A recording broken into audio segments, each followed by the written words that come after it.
que já entrou.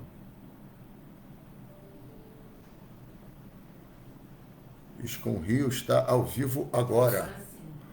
Bom dia a todos. Bem-vindos à nossa palestra do Srimad Bhagavata. Hoje nós vamos falar sobre o verso número 5 do 18º capítulo do terceiro canto.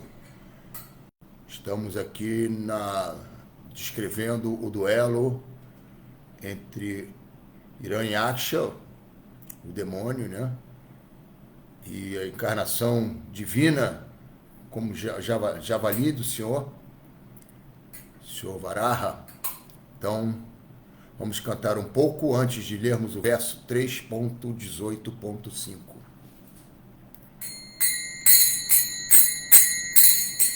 Namah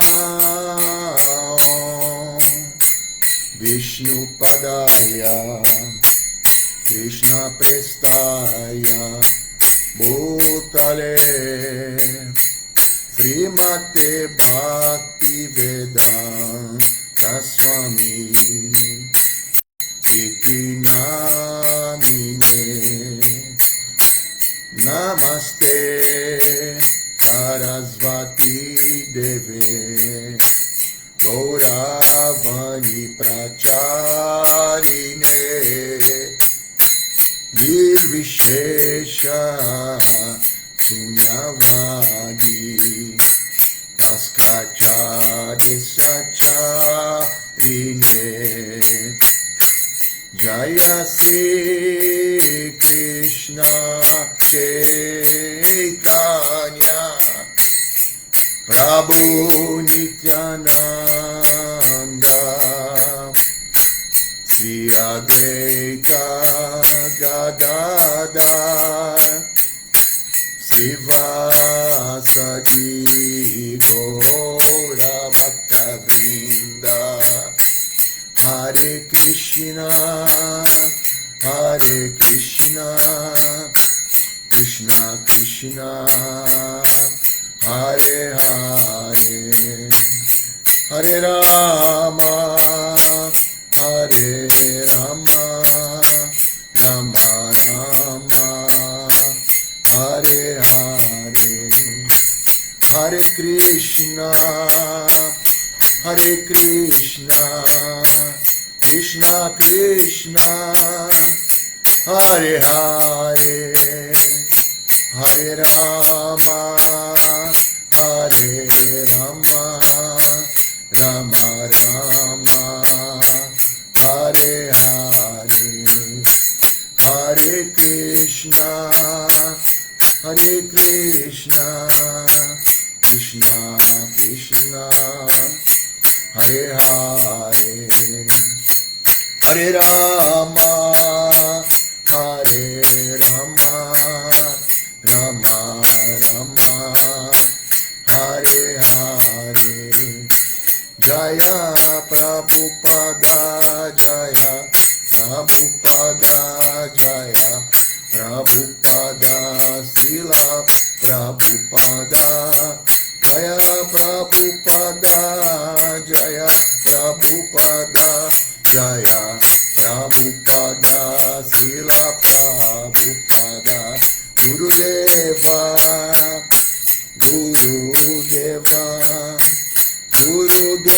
Jaya Jaya Gurudev Jaya Jaya Gurudeva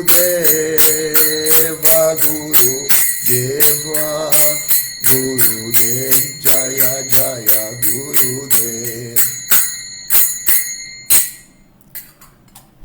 Om Namo Bhagavate Vasudevaya. Om Namo Bhagavate Vasudevaya. Om Namo Bhagavate Vasudevaya. Então vamos ler o verso e o significado dado por sua divina graça Srila Prabhupada.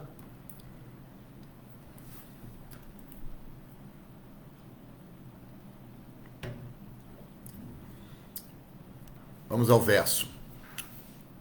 Tvai samstite gadaya sirna sirshani Asmad Buja Chutaya Yechatubhyam Balin Harantera Syoyecha Deva Svayam Sarvena Bhavisyantyamula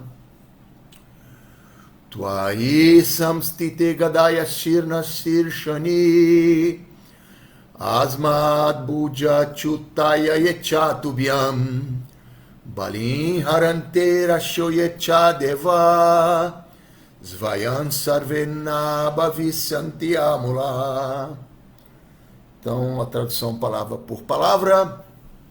Tu aí, quando tu, samstite, fores morto, gadaya, pela massa, shirna, esmagado, shirshani, crânio, asmat buja, de minha mão, chutaya, lançada, ye, aqueles que, cha, e, tubiam, para ti, balim, presentes, haranti, oferecem, rishaya, sábios, ye, aqueles que, cha, e, deva, semideuses, svayam, automaticamente, sarve, todos, na, não, bhavisyanti, existirão, amulaha, sem raízes.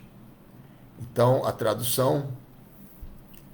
O demônio continuou: quando caíres morto com teu crânio esmagado pela massa manejada por minhas mãos, os semideuses e sábios que te oferecem oblações e sacrifícios em serviço devocional também deixarão automaticamente de existir como árvores sem raízes. Vamos ler aqui agora o significado dado por sua divina graça, Srila Prabhupada. Os demônios ficam perturbadíssimos quando os devotos adoram o Senhor conforme as maneiras prescritas, recomendadas nas Escrituras. Nas Escrituras védicas, os devotos neófitos são aconselhados a se dedicarem a 9 tipos de serviço devocional, tais como ouvir e cantar o santo nome de Deus, lembrar-se sempre dele, cantar em contas Hare Krishna, Krishna Krishna, Hare Hare, Hare Rama, Rama Rama, Hare Hare. Adorar o Senhor sob a forma de sua encarnação como deidade nos templos e ocupar-se em várias atividades da consciência de Krishna para aumentar o número de pessoas divinas, visando a perfeita paz mundial. Os demônios não gostam de semelhante atividade. Eles sempre têm inveja de Deus e de seus devotos. A propaganda deles de não se fazer adoração no templo ou na igreja, mas simplesmente de fazer avanço material para a satisfação dos sentidos, é-lhes habitual. O demônio Hiranyaksha, ao ver o Senhor face a face, quis dar uma solução permanente, matando a personalidade de Deus com sua poderosa massa. O exemplo de uma árvore desarraigada, mencionado aqui pelo demônio, é muito significativo. Os devotos aceitam Deus como a raiz de tudo. O exemplo deles é que, assim como o estômago é a fonte de energia de todos os membros do corpo, Deus é a fonte original de toda a energia manifesta nos mundos material e espiritual. Portanto, assim como o fornecimento de alimento ao estômago é o processo para satisfazer todos os membros do corpo, a consciência de Krishna ou o desenvolvimento de amor por Krishna é o sublime método para satisfazer a fonte de toda a felicidade.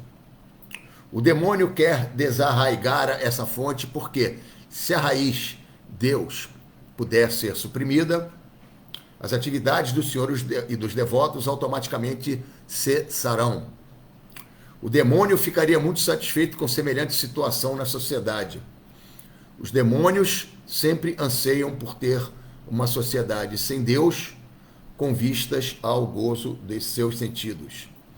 Segundo Sridhara Swami, este verso quer dizer que, quando a Suprema Personalidade de Deus privasse o demônio de sua massa, não apenas os devotos neófitos, mas também os devotos antigos e eruditos do Senhor ficariam muito satisfeitos. Srila Prabhupada Ki Jai. Om Gyana Timirandasya Gananjara Salakaya Yasho Militanjana Tasmai Sri Gurave Namaha.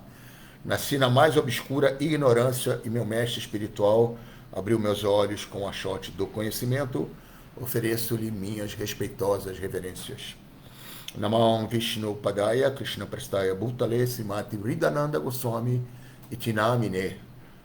Namam Vishnu Padaya Krishna Prestaya Bhutale Srimati Bhaktivedanta Swami Iti Namine. Então, repetindo o verso, Twai samstite gadaya sirna shishani asmad bhucha chutaya yecha tubhyam balin harante ryashyo yecha devaha svayan sarve nabhavishyanti amula. Então, repetindo a tradução, o demônio continuou: quando caíres morto com teu crânio esmagado pela massa manejada por minhas mãos, os semideuses e sábios que te oferecem oblações e sacrifícios em serviço devocional também deixarão automaticamente de existir como árvores sem raízes. Então, como eu falei, estamos no encontro, né, entre o demônio Hiranyaksha e o Senhor Varaha, que é a santa encarnação do Senhor como um javali, que, como vocês já devem ter ouvido de aulas anteriores, né? Então, o Senhor Vishnu, ele encarna como o Senhor Varaha para resgatar a Terra das profundezas, né, dos planetas inferiores, que foi lançada, essa ação foi feita por Hiranyaksha, né, durante o seu reinado, né? Estamos aqui em Satya Yuga. Apenas para contextualizar, para quem não assistiu às aulas anteriores, né, essas encarnações de Hiranyaksha e Hiranyakashipu, na realidade, são as primeiras das 3 encarnações de Jaya e Vijaya. Então existe essa história no Srimad Bhagavata, né, na qual Jaya e Vijaya são porteiros dos planetas Vaikunta, no céu espiritual, e os 4 filhos mentais de Sr. Brahma, os 4 Kumaras, eles decidem visitar e tentam passar pelo portão onde Jaya e Vijaya executam seu serviço transcendental ao Senhor Vishnu. E eles cometem uma ofensa aos 4 Kumaras ao barrá-los, né? E essa maldição lançada pelos Kumaras faz com que o Senhor Vishnu chegue a Jaya e Vijaya e lhe ofereça 2 alternativas. Eles poderiam vir a esse mundo material, uma vez que a maldição lançada pelos 4 Kumaras não poderia ser revisitada. Ele oferece então 2 alternativas a Jaya e Vijaya. A primeira, vir como devoto do Senhor durante 7 encarnações, ou vir como demônios, pessoas demoníacas, ateístas nesse mundo, durante 3 encarnações. Então aqui eu queria fazer um disclaimer, né, que na realidade Jaya e Vijaya, diferente de quando a alma, nós, caímos do mundo espiritual, né, Jaya e Vijaya nunca se iludiram. Aliás, não existe ilusão no mundo espiritual. Existe o livre-arbítrio, a pequena liberdade que Krishna nos dá, que faz com que a gente caia nesse mundo material quando a gente, por algum motivo inexplicável, estamos querendo, no próprio plano espiritual, experimentar uma independência do Senhor, né? Então, esse é a nossa pequena liberdade que Deus nos deu, que fez com que a gente caísse por um desejo de sermos mais felizes de alguma forma em relação à nossa posição como servos de Deus no plano espiritual. Mas, voltando a Jaya e Vijaya, eles eram completamente rendidos ao Senhor Vishnu.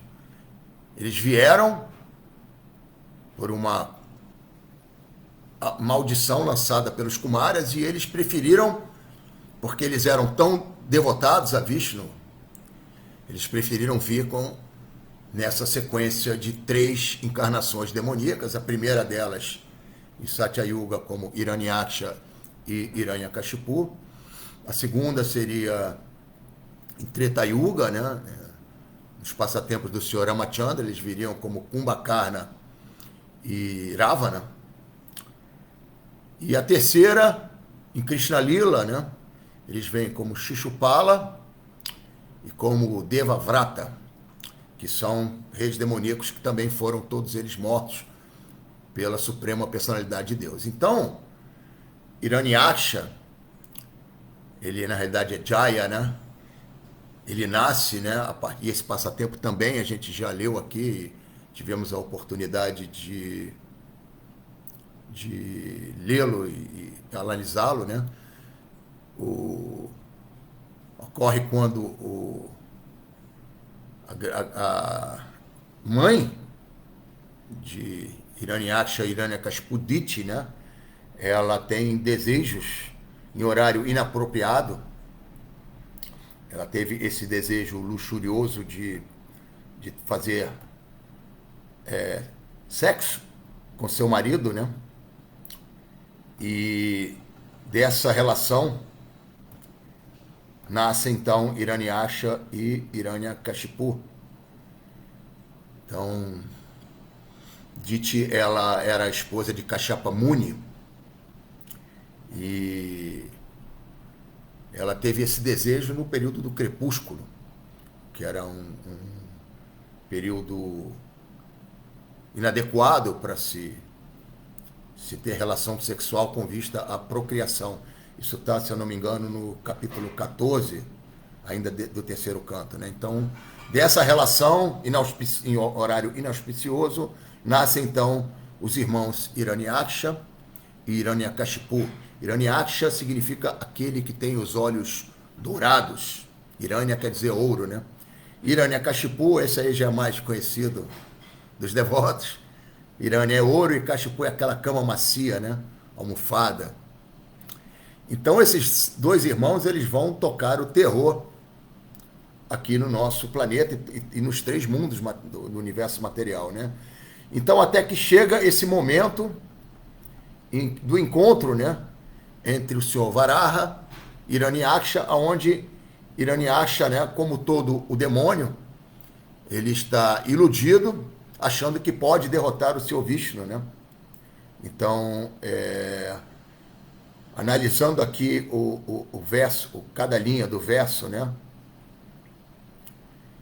O primeiro verso aqui, Twaya samstite gadaya sira shishani.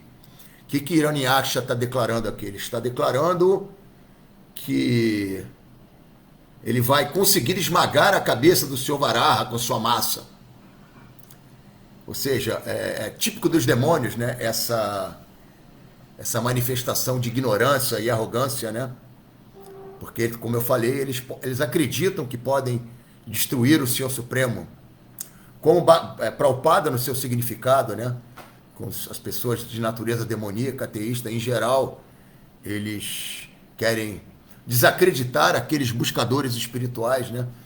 Que tentam se reconectar com Deus através de diferentes processos, minimizando, achando que os buscadores espirituais são um bando de sentimentalistas que usam Deus como uma espécie de bengala, né, para justificar suas fraquezas. Argumentos assim absolutamente desprovidos de conhecimento, né? Então aqui nesse primeiro verso, Hiranyaksha declara então a sua estratégia. A estratégia dele é aniquilar o Senhor Supremo. E aí vem o segundo verso, perdão, a segunda estrofe. Asmad buchat chutaya yechatubian. Então ele está mencionando aqui que a sua própria força, né, a força do seu golpe vai ocasionar a queda do Senhor Varaha, né? Então, mais uma característica, né, de arrogância dos demônios, né? Porém, na próxima estrofe, né, Balin Harantira Shoyecha Devaha, ele fala aqui o seguinte, ele reconhece o Senhor Varaha como Vishnu, né, como uma personalidade poderosa, porque ele afirma, né, que ele reconhece que os rishis, os sábios, e os devas, os semideuses, eles oferecem oblações e tributos ao Senhor Vishnu. Então aqui ele está reconhecendo que o Senhor Varaha não é uma entidade qualquer, ordinária, né? Então, ele reconhece que o Senhor é a fonte, né, de tudo, porém, na arrogância dele, ele quer destruir tudo. Ele acredita, ele tem essa convicção de que se ele partir para cima do Senhor nesse confronto, ele poderia, então, subjugar o Senhor, e com isso toda aquilo que é consequência, né? Todas as oblações e sacrifícios, como é dito aqui no verso, em serviço devocional, vão deixar de existir, porque a raiz seria retirada, né? Isso, ele tem, nesse ponto ele tem razão, né? Porque Krishna é a origem de tudo, né? Então, essa é a posição de uma alma encarnada com uma consciência demoníaca, né? E aí, voltando ao nosso ponto aqui, de que na nossa sociedade moderna, como o Prabhupada cita no significado, a nossa sociedade secular está, assim, eivada de pessoas de consciência demoníaca, né? Como Hiranyaksha, não com um pingo da força de Hiranyaksha, né? Esses demônios eram muito poderosos, né? Hiranyakashipu, por exemplo, ele conquistou o reino do Senhor Indra. Imagina o poder que esses demônios tinham, né? Então, os nossos demoninhos aqui da era moderna sequer possuem um lampejo do poder desses demônios que desafiaram o Senhor nesses passatempos transcendentais.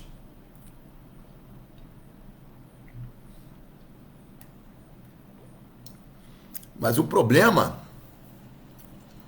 de todos é que, por mais que você tenha poder material, riqueza, fama, exército, né?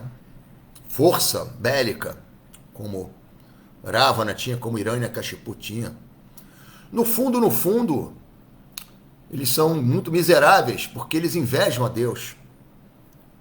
Então, a pessoa que inveja a Deus, ela é uma pessoa que nunca será feliz nesse mundo. Então, assim, Krishna fala na Bhagavad Gita, né? Krishna fala no capítulo 3, quando Arjuna pergunta, né, a Krishna qual é o inimigo da alma corporificada, né? Que leva as pessoas a mesmo adquirindo conhecimento acerca da nossa posição constitucional como servos eternos de Deus, porque que ainda assim nós cometemos atividades pecaminosas, né? Então, Krishna fala no capítulo 3, no verso número 37, ele identifica a luxúria como o inimigo principal, né? Então, o que é a luxúria? A luxúria nada mais é do que a transmutação do nosso desejo de servir a Deus no plano espiritual para o desejo de ser servido quando nós entramos em contato com os modos da natureza material.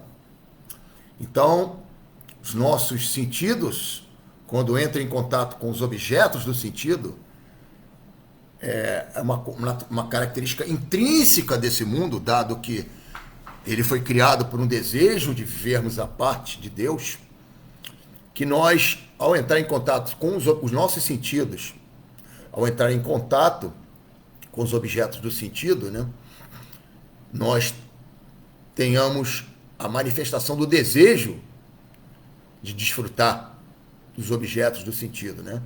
E o que Krishna fala nos versos 62 e 63 do segundo capítulo da Bhagavad Gita? Ele explica, né, como que o desejo não satisfeito pode te levar à ira, a manifestação da ira, Krodha, né? Então, é Kama, Krodha e Moha, né? A sequência, né? Moha não é de morrer, né? Moha é a ilusão. Mas podemos dizer que no final das contas você está morrendo espiritualmente, né? Nessa sequência. Então, Krishna explica o seguinte: nós estamos vivendo num mundo de recursos limitados, né? Então, eu outro dia estava brincando até no nosso grupo de estudo lá do Krishna West em Copacabana, né? Que até os Rolling Stones, o Mick Jagger e o Keith Richards já compreenderam isso. Tem uma música dos Rolling Stones que diz: You can't always get what you want. Nem sempre você vai obter aquilo que você deseja nesse mundo. Então essa é uma característica intrínseca desse mundo, de recursos limitados para desejos ilimitados. Isso significa que uma certa hora você vai contemplar os objetos do sentido e não vai obter a gratificação que você planejou obter. Então, nesses versos 62 e 63 do segundo capítulo, Krishna explica claramente a sequência que leva à perda da inteligência, né? Então, você contempla os objetos do sentido, isso gera o desejo, né? Kama, o desejo, que uma vez não atendido, né, leva à frustração e à ira, né? Então, essa ira, ela é, na realidade, o início da perda da inteligência, porque aí é a ilusão, né? O que é a ilusão? A ilusão é a perda do foco, né? Qual é o nosso foco nesse mundo material? Nosso foco é alcançarmos a plataforma de servos puros de Krishna. Alcançarmos a plataforma do serviço devocional puro ao Senhor Supremo, desprovido de qualquer desejo material. Esse é o estágio que vai nos livrar dos ciclos de nascimentos e morte, do samsara, né, dos ciclos de nascimentos e morte. Então, ao se perder a inteligência, né, você perde o foco, você se ilude, porque como a gente bem conhece daquela analogia, né, existe uma analogia que é feita até com a capa da Bhagavad Gita, né? Eu estou com ela aqui, posso até mostrar para vocês, né? Então aqui, ó. Opa. Então nós temos aqui os cavalos, que são os sentidos, né? A mente é a rédea. Krishna, o condutor da quadriga, é a nossa inteligência, né? A Arjuna representa a alma espiritual e a quadriga o corpo aonde essa alma espiritual está residindo, né? Então, quando você perde a inteligência, é como se Krishna abandonasse as rédeas dessa quadriga, né? Então, os cavalos, que são os sentidos, ficam completamente soltos, a rédea também, a mente, né? É importante entender que no serviço devocional regulado, né, a mente tem que ser subjugada à inteligência, enquanto nós ainda temos anatas dentro do nosso caminho de purificação, né? Então, a inteligência, ou seja, o que agrada a Deus e o que não agrada a Deus, aquilo que é obtido através do estudo das Escrituras, né? Da associação com devotos avançados, Sadhu Sangha, que também é um dos 9 processos de Bhakti que Prabhupada citou no seu significado. Todas essas atividades fazem com que você esteja através do uso da inteligência, controlando a mente. No momento em que você perde a sua inteligência, devido à ira, à frustração, por não ter obtido aquilo que você quis obter, então você está numa situação ruim. Quando você perde a inteligência, você está numa situação ruim, né? E também, voltando aqui à nossa Bhagavad Gita, que é sempre a nossa referência de estudos, né? Krishna também fala aqui no 16º capítulo, nos versos 10 e 12, 10 a 12, perdão, que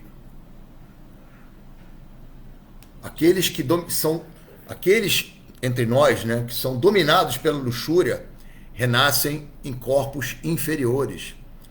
Então, isso é muito perigoso. A gente precisa entender a raridade da forma humana de vida, né? Krishna, quando criou esse universo material, ele colocou aqui 8 milhões e 400 mil espécies de vida, da qual 400 mil formas são humanas. Aquelas que possuem livre-arbítrio, aquelas que podem entender a nossa posição constitucional, né? Por que viemos para cá? O que estamos fazendo? O que significa esse mundo material? Qual é a nossa posição nesse mundo material? Quem é Deus? Como essa natureza material foi criada, né? Então, a forma humana de vida tem como entender esses conceitos básicos para que a gente possa tentar ainda, dentro de corpos materiais, estabelecer essa nossa relação eterna com Deus, né? Então, é dito, né? Srila Prabhupada afirma que quando a gente cai nesse mundo material, a gente cai em formas humanas. Mas se nós utilizarmos mal o livre-arbítrio, né? Krishna cria 8 milhões de espécies inferiores de vida, entre seres aquáticos, terrestres, vegetais, para que nós possamos, de acordo com a natureza que nós desenvolvemos, com o nível de consciência que nós desenvolvemos durante essa vida, nós podemos cair em espécies inferiores, né? Por exemplo, é sempre dado um exemplo, né? Uma pessoa que tem muita preguiça, que pouco produtiva, que gosta de dormir muito, não tem atividade, não produz muita coisa para a sociedade em geral, essa pessoa ela pode cair numa forma inferior, como uma árvore ou como um urso, né? Então a gente tem que ter muito cuidado com o nível de consciência que a gente desenvolve, porque Krishna está dizendo aqui, né, nos versos 19 e 20, que aqueles que são dominados pela luxúria renascem em corpos inferiores, né? Então, esse é um cuidado que a gente tem que ter. Mas, ao mesmo tempo, né, que Krishna fala isso, né, ele fala no capítulo 5, nos versos 22 e 23, que aqueles que são sábios, eles rejeitam os prazeres materiais e conseguem, então, vencer a luxúria, né? Então, o processo de sadhana bhakti, o processo inicial da consciência de Krishna, ele é um processo no qual você começa com regras e regulações, né? O que deve ser evitado e o que deve ser feito, né? Então, a partir dessa disciplina e com o cantar sincero do Mahamantra Hare Krishna, nós vamos paulatinamente limpando o nosso coração, né? E conseguir gradativamente nos apegando às atividades devocionais que agradam a Krishna, né? Em detrimento daquilo que nos afasta de Deus, né? Então, esses são os sábios, né? Que Krishna cita nos versos 22 e 23 do 5º capítulo, aqueles que rejeitam esses prazeres materiais. Porém, essa rejeição ela tem que ser de uma maneira bastante natural, né? Porque Krishna também fala, né?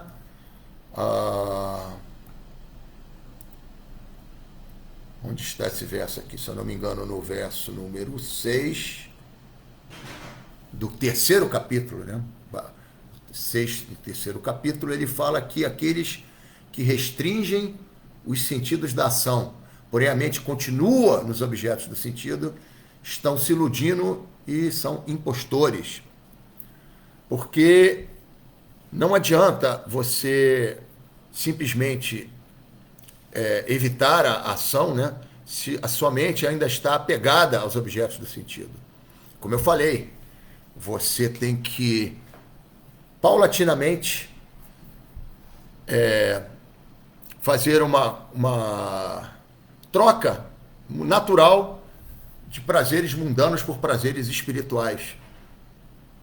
Para dar aquele exemplo, né, da boneca, né, da criança, que ela gosta muito de brincar de boneca, né, mas à medida que ela vai crescendo, a mocinha vai ficando mocinha, né? Então, a partir de uma determinada idade, de nível de maturidade, essa criança, ela não tem mais interesse em brincar de boneca, ela já tem outros interesses, né? Então, esse tipo de sublimação desses desejos materiais, ela tem que ocorrer naturalmente através de sadhana bhakti. Então, não adianta simplesmente restringir os sentidos, entendeu? Se não houver uma conscientização do quão deletério essas ações são para o seu objetivo principal, que é restabelecer a sua relação eterna com Krishna, que é o objetivo do devoto de Krishna, do buscador espiritual. Se essa consciência não estiver reinando, é uma perda de tempo, simplesmente é uma perda de tempo, porque até como Prabhupada explica também, os Mayavadis, né, os impersonalistas, eles conseguem simplesmente, através da negação da interação com esse mundo material, da restrição dos sentidos, eles conseguem se elevar e se fundir no Brahman, mas aonde está Ananda, onde está o prazer que nasce das relações? Então, esses transcendentalistas, eles, uma certa hora, eles vão se frustrar no Brahman pela ausência de relacionamentos, né? E eles voltam a esse mundo material, como é descrito no Srimad Bhagavatam, para continuar o seu ciclo de avanço espiritual. Então, é muito importante, né, que a nossa mente ela seja esvaziada dos objetos do sentido. E como é que eu consigo fazer isso, né? E aí Krishna fala, né, nos versos 27 e 30 do 9º capítulo, né, que a melhor solução é oferecer tudo para Krishna, né? Tudo para Krishna. Então ele fala no verso 27, né? O verso 27 é um verso bem famoso, o 9:27, que eu vou ler até aqui para vocês. 9:27. Tudo o que você fizer, tudo o que comer, tudo o que oferecer ou der para os outros, e quaisquer austeridades que você executar, faça isto, ó filho de Kunti, como uma oferenda para mim. Por quê? Porque é dessa forma que você vai estar sempre se lembrando de Krishna. E aquele que sempre se lembra de Krishna no momento da sua passagem, no momento da sua morte, ele vai retornar ao Supremo. Krishna garante, Prabhupada também garante, né? E também no verso 30, que também é um verso bem forte, né? Fala o seguinte, que mesmo que alguém cometa ações das mais abomináveis, se ele estiver ocupado em serviço devocional, deve ser considerado santo, porque está devidamente situado em sua determinação. Ou seja, o que Krishna está falando aqui? Ele nos encoraja a nunca desistir. Porque, meus amigos, não é mole não. Não é fácil. Às vezes a gente toma uns knockdowns aí de maia, né? A luxúria nos vence. Mas é temporário. Vocês têm que entender isso como uma grande maratona, assim como a gente já vê imagens, né? Outro dia eu vi essa imagem da pessoa que caiu no meio da maratona, já no final, ela se levantou com aquele todo esforço, ela conseguiu terminar. Então, o nosso caminho de volta ao Supremo é como se fosse uma grande maratona espiritual, né?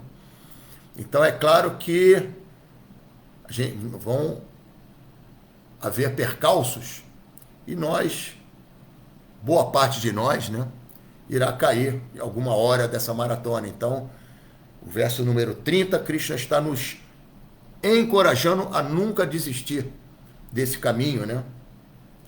Porque É desta forma que nós vamos, então, alcançar o nosso objetivo, né? Nosso foco, nossa meta, que é Krishna Prema, o amor puro por Deus, né? Então, eu vou parar por aqui agora. Encerrei a minha apresentação. Eu queria saber, vou pedir para a Vasha se alguém tem algum comentário, alguma dúvida. Por gentileza, Vasha, né? Tem esses comentários aqui. Com licença. Marcelo Magalhães, Hare Krishna. Bom dia. Sundarang, bom dia a todos. Hare Krishna, minhas reverências. Obrigado, Sundarang. Mário Benedetti, Hare Krishna, bom dia. Jai Sila Prabhupada. O Mário, eu conheço ele. É o Mantra Chaitanya, ele, por acaso? Parece aqui. Tá muito miudinha a foto aqui. Mary, bom dia a todos, reverências. Jai Sila Prabhupada. Sundarang pergunta, o senhor pode repetir, por gentileza, qual verso em que Krishna fala da condição de nascermos em corpos inferiores? É o verso 16, deixa eu ver aqui. É o 16, 10, se eu não me engano. Deixa eu conferir aqui. Sundarang, só um minuto.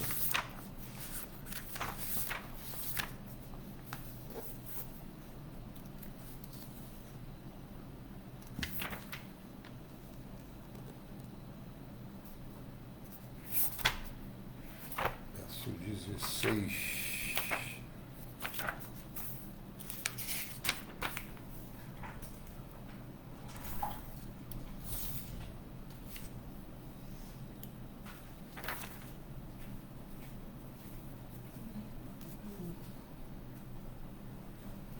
Não, eu fiz aqui uma anotação.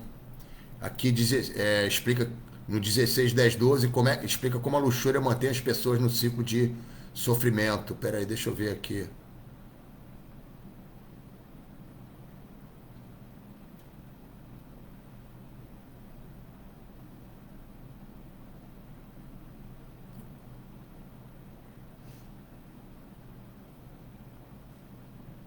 Só um minuto.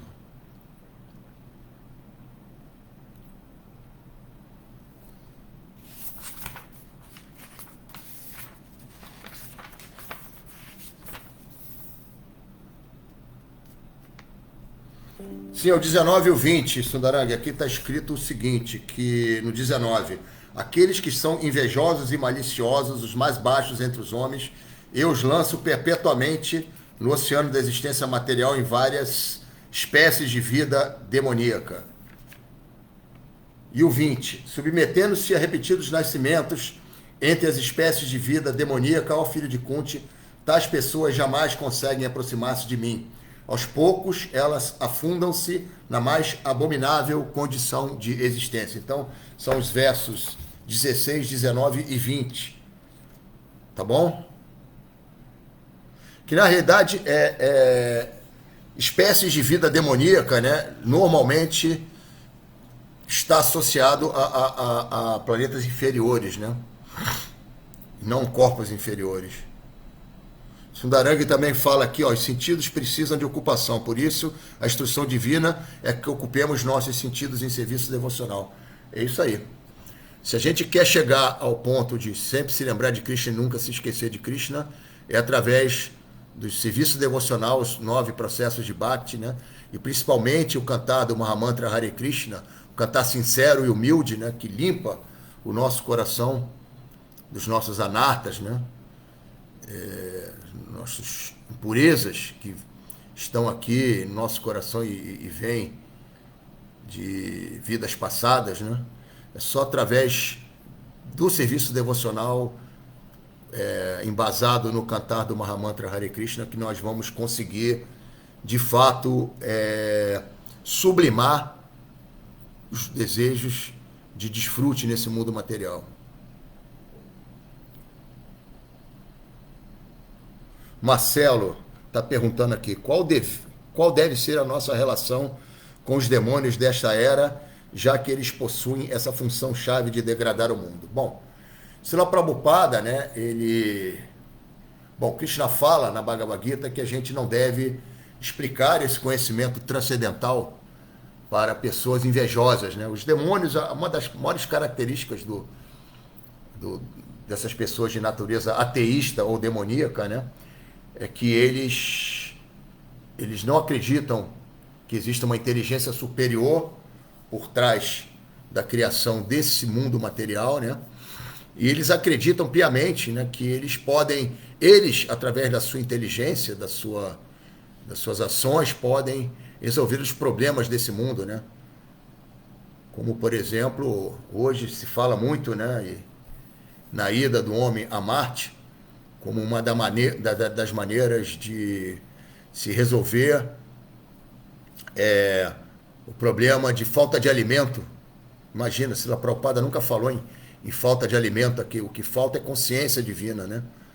Porque esse planeta, uma vez, por mais que ele seja superhabitado, se existe uma preponderância da consciência divina dentro desse planeta, os semideuses vão prover tudo que é necessário, né? Chuva, regime de vento, sol, para que toda a alimentação, né, suprimento de grãos alimentícios seja suprida a essa população, né? E as pessoas demoníacas não, eles não aceitam essa inteligência superior, né? E estão sempre querendo ser aqueles que vão dar a solução definitiva, né? Então, voltando à sua pergunta, Marcelo, o Krishna nos aconselha a evitar essas pessoas invejosas, mas Srila Prabhupada no significado, né? Acho que é no 18º capítulo, ele fala que nós devemos assumir todos os riscos, por isso nós estamos aí nas ruas, né? Executando Harinama Sankirtan, fazendo a distribuição de livros, porque dentro de uma sociedade secular, basicamente materialista, né, existem pessoas inocentes, pessoas que estão perdidas, estão perplexas nesse mundo, né? E querendo encontrar a verdadeira fonte da felicidade. E essas pessoas inocentes, elas precisam ter acesso a esse conhecimento transcendental. É uma obrigação nossa, enquanto devotos de Krishna, né, encampar um pouco esse espírito missionário de Srila Prabhupada e assumirmos riscos para entregar essa mensagem do Sr. Chaitanya Mahaprabhu para a sociedade em geral, né? Então, assim, numa questão mais geral, a gente deve evitar, mas ao mesmo tempo temos que assumir risco. Agora, dando um pouco de foco maior assim nas suas relações do dia a dia, se você descobre, né, e percebe que uma pessoa é extremamente materialista, né, você deve evitar. E ela rejeita Deus, né, rejeita que haja uma inteligência superior por trás desse mundo, você deve evitar falar de tópicos espirituais com essas pessoas, né? Então é dessa forma que eu vejo. Deixa eu ver aqui.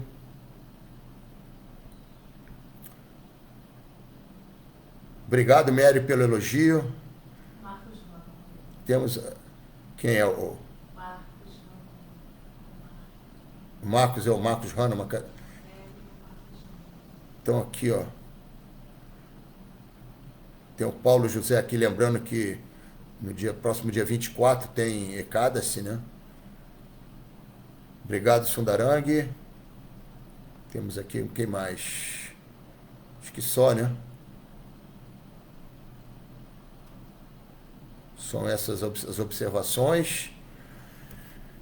Então, queridos devotos, muito obrigado aí pela presença, pelas observações e pelas perguntas. Desejo a todos vocês aí uma ótima semana em consciência de Krishna. Srila Prabhupada Ki Jai. Haribol.